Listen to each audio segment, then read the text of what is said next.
অৰ্থ মানুহৰ অৱস্থান পৰিৱৰ্তন কৰিব পাৰিলেও স্বভাৱ পৰিৱৰ্তন কৰিব নোৱাৰে।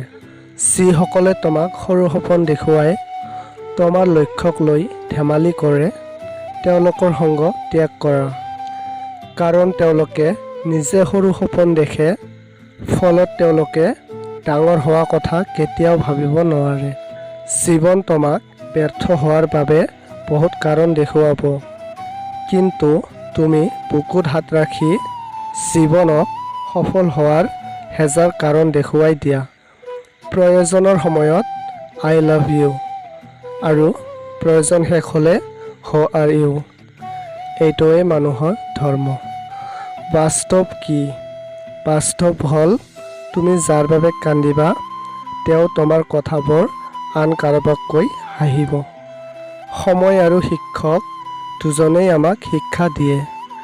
শিক্ষকে প্ৰথমে শিকায়, তাৰ পাছত পৰীক্ষা লয়, আৰু সময়ে প্ৰথমে পৰীক্ষা লয় আৰু তাৰ পাছত শিক্ষা দিয়ে।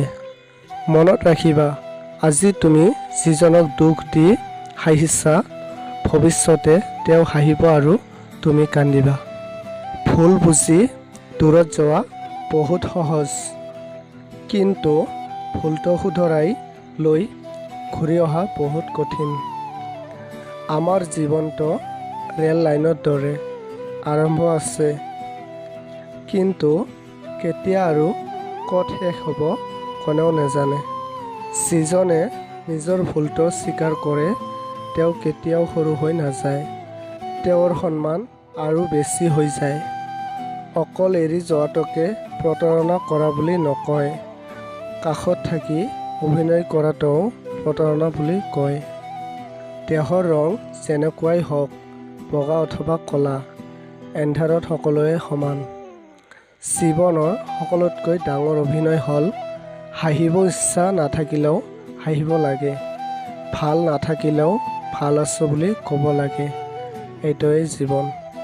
যদি ভিডিঅ'খন চাই ভাল পালে প্লিজ ভিডিঅ'খনত এটা লাইক কৰিব আৰু কমেণ্টত আপোনালোকৰ মতামত জনাব।